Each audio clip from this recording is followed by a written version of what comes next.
இன்னைக்கு 25 லட்சம். அப்படி பார்க்க போனா உன் உடம்பு இன்னைக்கு 2 கோடி. யாருக்காவது தெரியுமா? என் உடம்பு 2 கோடிக்கு மதிப்புள்ள ஒரு இடம் அப்படின்னு சொல்லுவான். ஆனா இந்த உடம்புல உயிர் வரைக்கும் தான் முனியம்மா, கனியம்மா, காந்தம்மா, சாந்தம்மா எல்லாம். ஆனா இந்த உயிர் வெளியே போயிடுச்சேனாக்கா பாடி வந்துச்சா அப்படின்னு பேர் என்னவாயிடுச்சு? பாடி ஆயிடுச்சு. அதனால இந்த உயிர் நமக்கு கொடுத்தது தேவன். இந்த தேவன் கொடுத்த உயிர் நம்ம என்ன பண்ணணும்? பாதுகாக்கணும். ஆண்டவரே, என் கண்ணா எனக்கு கண்ணா இருந்து பாதுகாத்துக் கொள்ளுங்க ஆண்டவரே. என் இதயமா இருந்து பாதுகாத்துக் கொள்ளுங்க ஆண்டவரே என்று ஒவ்வொரு நாள் ஆண்டவரத்தில் நாம் கேட்கணும். காலை எழுந்து ஒரு 5 மணிக்கு ஆண்டவர் 5 நிமிஷம் தியானம் பண்ண. ஆண்டவரே, என் பாவங்கள் என் அக்கிரம் எதா இருந்தால் மன்னிங்க, இந்த நாள் எனக்கு செழிப்பாக இருக்கணும் அப்படின்னு ஜெபம் பண்ணிட்டு வந்தேன்னா ஆண்டவர் அந்த நாள் ஆசீர்வதிப்பார். இன்னைக்கு இப்படி பார்ப்பேன் நான் கொஞ்சம் கூட நினைச்சு பார்க்கல உங்களை. ஏன்னா ரொம்ப அன்புக்குரிய ஒரு சகோதரிகளாக இருக்கிறீங்க. என்னுடைய கான்செப்ட், நான் யாரும் வியாதி இருக்கக்கூடாது, வேதனை இருக்கக்கூடாது, கஷ்டம் இருக்கக்கூடாது, கடன் இருக்கக்கூடாது, பாரம் இருக்கக்கூடாது. இதெல்லாம் இருக்கக்கூடாதுன்னா கர்த்தர் உங்களுக்குள்ள இருக்கணும். அப்போ கர்த்தர் உங்களுக்குள்ள இருக்கணுமானால் எல்லாவற்றையும் தேவன் லேசாக்குவார். எதுன்னு விசுவாசிக்கிறீங்க? அப்ப லேசாக்குற தேவன் நமக்குள்ள இருக்கிறார். லேசாக்குற தேவன் நமக்குள்ள எதுன்னு விசுவாசிக்கிறீங்க? அப்ப நம்முடைய பாவங்கள் கழுவப்படணும்னா இயேசுவின் ரத்தம் வேணும். இயேசு ரத்தத்துல கழுவப்பட்டால் நம்முடைய பாவங்கள் நீக்கப்படும்.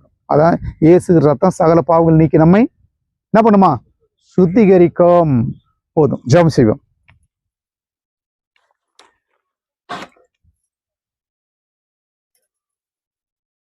எந்த நிலையில் நான் இருந்தாலும் என்னை வெறுக்காதவே என் இயேசு ஒருவரே, என் தேவன் நடுவரே.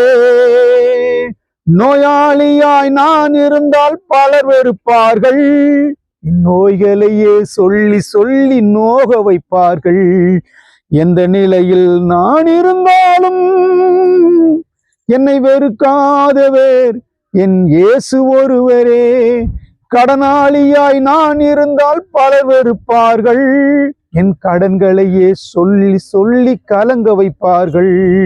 எந்த நிலையில் நான் இருந்தாலும் என்னை வெறுக்காதவர் என் இயேசு ஒருவரே, என் தேவன் அருவரே.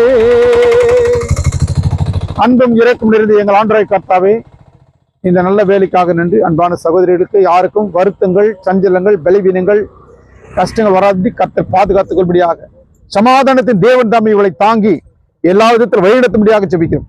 யாருக்காவது பலவீனம் இருந்தால், கஷ்டங்கள் இருந்தால் கர்த்தர் எடுத்து போட்டு சுகத்தையும் பலத்தையும் கர்த்தர் கொடுத்து உதவிகள் செய்வதற்காக நன்றி செலுத்தி எங்களை தாழ்த்துறோம், வாழ்த்துறோம். பிதா குமாரன் பரிசுத்த நாமத்தில் இருக்கிறேன். எங்கள் இரக்கமுள்ள பரலோகத்தின் பரமபிதாவே, ஆமேன். கட் பண்ணுமா?